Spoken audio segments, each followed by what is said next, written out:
नीचे, कलयुग में स्त्रियों का पालन क्यों करना चाहिए विषय पर लगभग 2000 शब्दों की पूरी विस्तृत स्क्रिप्ट दी जा रही है। यह आप सीधे YouTube video, voice over, podcast या सोशल मीडिया कंटेंट में उपयोग कर सकते हैं। स्क्रिप्ट पूरी तरह हिंदू शास्त्रों, सामाजिक समझ और आध्यात्मिक दृष्टि पर आधारित है। कलयुग में स्त्रियों का पालन क्यों करना चाहिए? 2000 शब्दों की विस्तृत script, YouTube, video script, narration, कथावाचन, ओपनिंग, इंट्रोडक्शन, मधुर संगीत, शांत वातावरण। नरेशन। दोस्तों, कलयुग में धर्म का क्षय सबसे अधिक स्त्री सम्मान और स्त्री संरक्षण में दिखाई देता है। जहां स्त्रियों का आदर होता है, वहां देवता वास करते हैं। यह सिर्फ एक शास्त्रीय वाक्य नहीं, बल्कि सांसारिक सत्य भी है। आज हम समझेंगे कि कलयुग में स्त्रियों का पालन, सम्मान और संरक्षण क्यों अनिवार्य है, क्यों यह प्रत्येक पुरुष, प्रत्येक परिवार और पूरे समाज का धर्म है। सीन 1। शास्त्रों में स्त्री का महत्व। नारेषण। प्राचीन ग्रंथों में एक बात बार बार कही गई है, यत्र नार्यस्तु पूज्यन्ते रमणते तत्र देवता। अर्थ, जहां स्त्रियों का सम्मान होता है, वहीं देवता निवास करते हैं। कलयुग का समय वह है जहां मानव धर्म से भटकने लगता है और सबसे पहले उसकी कमी स्त्री सम्मान में देखने को मिलती है। इसीलिए कहा गया कि धर्म की रक्षा स्त्री के सम्मान से होती है, परिवार की रक्षा स्त्री के स्वास्थ्य और सुरक्षा से, और समाज की प्रगति स्त्री के शिक्षित व समर्थ होने से। जब स्त्री सुरक्षित और सम्मानित होती है, तब परिवार, वंश, कुल, संस्कृति सबकी रक्षा स्वतः हो जाती है। सीन 2। कलयुग में स्त्री क्यों अधिक प्रभावित? कलयुग में 3 प्रकार की कमजोरियां बढ़ती हैं। 1। अज्ञान। 2। अधर्म। 3। असंयम। और इन तीनों का सबसे अधिक शिकार स्त्रियां होती हैं, क्योंकि वह परिवार की रीढ़ होती है, वह घर की समृद्धि का मूल स्रोत होती है, वह नए संस्कारों की जननी होती है। कलयुग के प्रभाव से समाज में लालच, क्रोध, अन्याय और असुरक्षा बढ़ती है।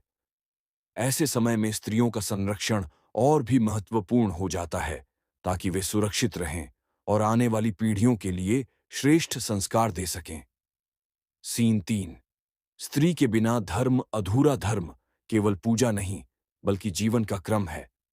आप ध्यान देंगे कि हर धार्मिक कर्म में स्त्री की भूमिका जरूरी होती है। लक्ष्मी रूप में घर की समृद्धि, सरस्वती रूप में ज्ञान, अन्नपूर्णा रूप में पोषण भूमि, देवी रूप में धारण क्षमता, माता रूप में जन्म, पत्नी रूप में सहयोग, पुत्री रूप में कुल की पवित्रता। यानी स्त्री बिना कोई गृहस्थ धर्म पूरा ही नहीं हो सकता। कलयुग में इन भूमिकाओं की रक्षा करना पुरुष का कर्तव्य है, क्योंकि धर्म का अंतिम स्तंभ स्त्री ही है। सीन 4। स्त्री का पालन क्यों? गहरा आध्यात्मिक दृष्टिकोण। पालन का अर्थ सिर्फ खर्च देना नहीं है। पालन का अर्थ है सुरक्षा, सम्मान, शिक्षा, स्वास्थ्य, भावनात्मक सहारा, समान अधिकार, भय रहित वातावरण देना। कलयुग में पापों की तीव्रता बढ़ जाती है। यदि स्त्रियों को सुरक्षा न मिले तो 1। परिवार टूटता है। 2। संस्कार नष्ट होते हैं। 3। अगली पीढ़ियां कमजोर होती हैं। 4। समाज अपराध की ओर बढ़ता है। 5। धर्म नष्ट होता है। इसलिए कहा गया, कलयुग में स्त्री का पालन पुरुष का सबसे बड़ा पुण्य है। सीन 5। भगवान शिव, विष्णु और राम का संदेश। भगवान शिव, दुनिया को सबसे शक्तिशाली भगवान, यह सिखाते हैं कि स्त्री का सम्मान ही शक्ति का मार्ग है। वे स्वयं माता पार्वती का सम्मान करते हैं, उनके निर्णयों का आदर करते हैं। भगवान राम वनवास में हो या युद्ध में, सीता माता जी का सम्मान उनका प्रथम धर्म है। भगवान विष्णु लक्ष्मी को अपने हृदय में स्थान देकर पूरी सृष्टि को संदेश देते हैं कि समृद्धि वहीं आती है जहां स्त्री का सम्मान होता है। यदि देवता स्त्री को इतना महत्व देते हैं, तो कलयुग में हम क्यों न दें? सीन 6। समाज शास्त्रीय कारण। कलयुग में स्त्री सम्मान सिर्फ धार्मिक नहीं, सामाजिक अनिवार्यता है। 1। परिवार की स्थिरता।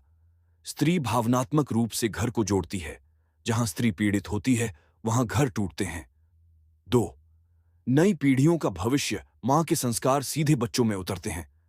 यदि वह दुखी होगी, तो बच्चे कुंठित होंगे। 3। आर्थिक उन्नति। पढ़ी लिखी, सम्मानित स्त्री परिवार की आय बढ़ाती है।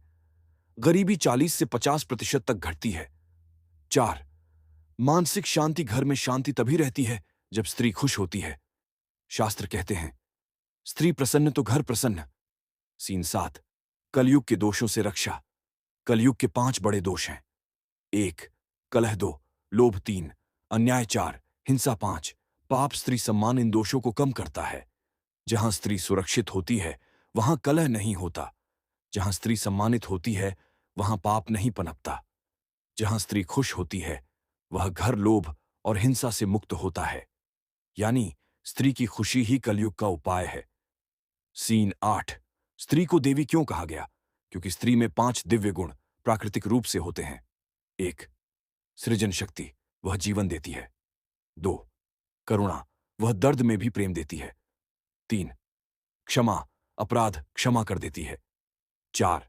सहनशीलता, वह परिवार को हर परिस्थिति में संभालती है। 5. धैर्य, सबसे कठिन समय में भी स्थिर रहती है। कलयुग में इन दिव्य गुणों की रक्षा करना आवश्यक है और यह केवल तभी संभव है जब स्त्री का पालन हो, उसकी सुरक्षा हो। सीन 9. स्त्रियों का अपमान कलयुग को बढ़ाता है। भविष्य पुराण में लिखा है, जहां स्त्रियों पर अत्याचार बढ़ते हैं वहां कलयुग का अंधकार तेजी से फैलता है। जहां स्त्री रोती है वहां देवता रोते हैं। जहां स्त्री पीड़ित होती है वहां पाप बढ़ते हैं। इसलिए कहा गया, स्त्री रक्षा हाश धर्म रक्षा, स्त्री सम्मान आश कुल सम्मान। स्त्री का पालन आश कलयुग में पुण्य का सबसे बड़ा मार्ग। सीन 10. अंत में संदेश। दोस्तों, कलयुग में स्त्री का पालन सिर्फ एक जिम्मेदारी नहीं बल्कि धर्म का सबसे बड़ा स्तंभ है। जो पुरुष अपनी बहन का सम्मान करता है उसके जीवन में संकट नहीं टिकते। जो पति अपनी पत्नी का आदर करता है उसके घर में लक्ष्मी स्थायी रहती है। जो बेटे अपनी मां की सेवा करते हैं उनके जीवन में असफलता कभी स्थायी नहीं होती। जो समाज अपनी बेटियों को सुरक्षित रखता है वह समाज कभी पतन नहीं देखता। स्त्री सिर्फ शरीर नहीं, वह संस्कार है, वह संस्कृति है, वह घर की आत्मा है। और कलयुग में इस आत्मा की रक्षा करना, उसका पालन करना हर मानव का सबसे बड़ा धर्म है। Closing line narration. जहां स्त्री का सम्मान होता है वहीं सच्चा स्वर्ग बसता है और जो इस सत्य को समझ लेता है वह कलयुग में भी धर्म के मार्ग पर चलता है। आप चाहें तो मैं इसी स्क्रिप्ट के लिए 20 scene by scene image prompt भी बना दूं।